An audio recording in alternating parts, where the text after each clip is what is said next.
Toronto Maple Leafs have made a surprising move surrounding a defenseman, and this has Leafs fans intrigued. We're going to break down that exact move as well as discuss some major updates given from the Leafs ahead of tonight's big matchup against the Flyers. So stay tuned for all that in this episode, folks. But before we get into it, quick reminder, hit that subscribe button. If you're a part of the 80 or so percent who aren't subscribed to the channel, or 70%, make sure to hit that subscribe button. And thank you guys again for your continued support. We will be live following the game tonight, so make sure to tune into the stream there. But Darius, a lot to go over today.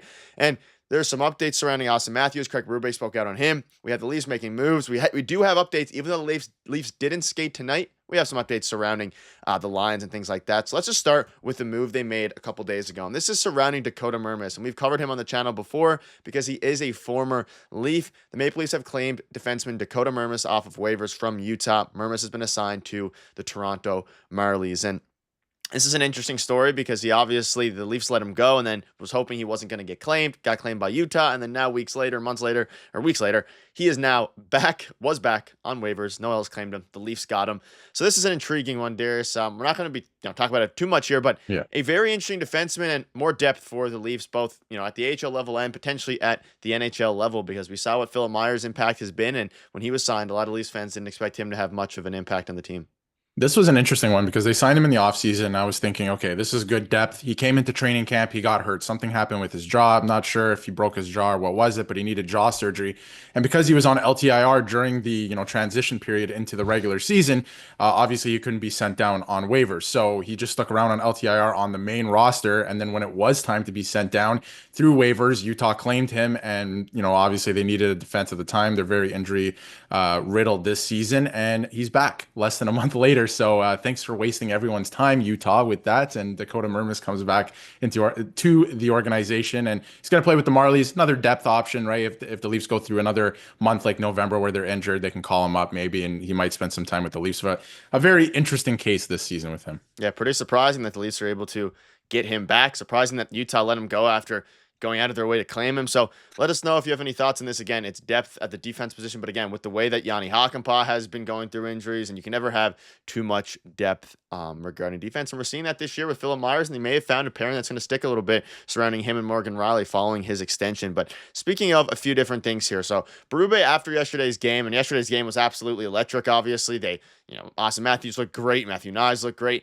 Berube spoke out on managing Matthews' minutes going forward and his workload, of course, his time on the ice. We definitely have to manage him and get him to a point where he's fully healthy, and whether that's minutes or a little bit of time off, I don't know. I don't have the answer for you right now, but we're obviously going to stay in tune with it and try to do what is best for him. This is following his season low 17 minutes and 32 seconds of ice time. We managed the minutes pretty good, I thought. I used him a little bit more at the end of the game, obviously, but it kind of got to that point. And, we had the diving goal, empty net goal. It was pretty crazy. Obviously racing with, I believe it was David Pastrnak. And now, following a season low, we both mentioned it. He's not 100% healthy. Craig Berube confirms that here 100%.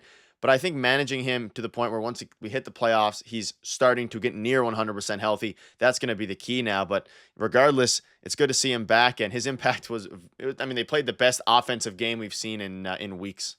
Yeah, and this quote specifically alludes, to me at least, that maybe they might be doing some load management with him, something that was similar to Kawhi Leonard when he was with the Toronto Raptors, where he won't get into every game he's expected to play tonight, or he will play tonight, but we don't know going forward how many games he's going to play. And Berube had another very interesting quote last night too, where he said, they're going to continue to manage his minutes and maybe games that he has off depending on the opponents, and he could continue to slowly get closer to 100%. So he's clearly not at 100%. I mean, I thought he played great last night, but still, it looks like mobility could be an issue. So it looks like they're going to play it very cautious with him. Surgery seems like it's out of the equation here. That's not something that they're considering, and they're going to continue to load management him, whether that's playing time in a game or not playing specific games. I think that's very interesting until the end of the season, and they're hoping that if they continue to do that and manage him when he is feeling good to come into games, that he will be able to get back to 100%. So it seems like it's just something that's lingering and bothering him, and nothing too serious, which I think is good news at the end of the day anyway. Yeah, and like I mentioned yesterday,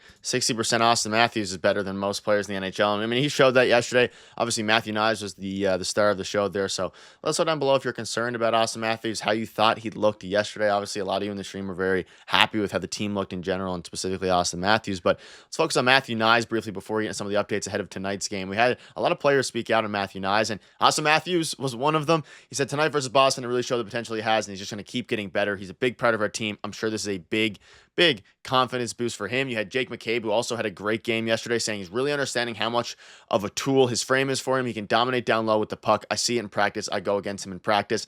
Something that we've been talking about, I mean, for a very long time, of course, dating back to his nice playoff run last year against the Bruins. We always said, and you mentioned it before the season, that this is going to be a breakout year for him. Obviously, coming off of last season with 35 points. Now, this season, he is on track for a lot higher than 35 points. He already has 24 points in 38 games. And Darius, he's continuing to really show when he's able to use his body and use his full frame, he is going to be one of the most dominant players, not only for the Leafs, but just in general in the NHL as he continues to grow. And he's 22, barely 22 years old. I mean, he is an incredible player, and he's going to be exciting to see what he can do here. And it's exciting. You can see this here. It's great.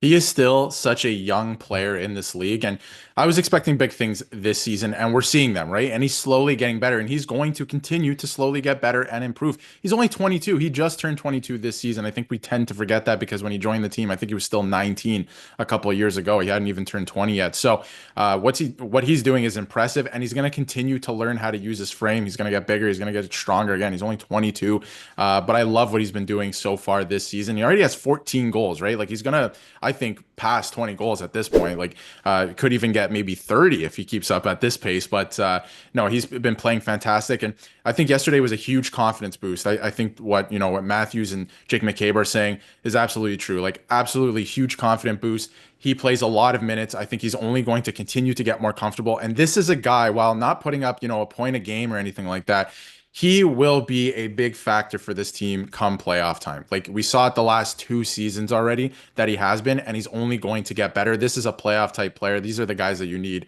to play in the playoffs. And I have to give Jim credit on the stream that he was saying, maybe Max Pacioretty coming in and kind of showing him a bit of the ropes as well, how to play physical, has lended to some of his play so far this season, which I think can be true. But again, he's just showing what he has, and he's only going to get better. We know he has a great shot. His speed for his size is pretty impressive as well. And obviously he knows how to use his body, and he's only going to get better at that. So I think yesterday was a bit of a coming out party for him, and it's going to continue. I think this is a great player. And you see from Max Pacioretty, speaking out in the season, hasn't been perfect. Doesn't go well. It found ways to win. The team is rolling, one of the best teams in the NHL now. I think 4th or 5th in the league. And surrounding tonight, there are no lineup changes. Hildeby is the only change, I guess, starts in goal. And that was a question that some people had yesterday and leading up to tonight, because of course they play again against the Flyers on Tuesday. So the question, shout out Robert, but the question was whether or not it was going to be Hildeby or Wall. Hildeby gets to start tonight, and then Wall will get it back in on Tuesday. So this is actually shaping up to be a very interesting game. Austin Matthews on a back-to-back. You have Dennis Hildeby starting in net. He needs to have a solid start, and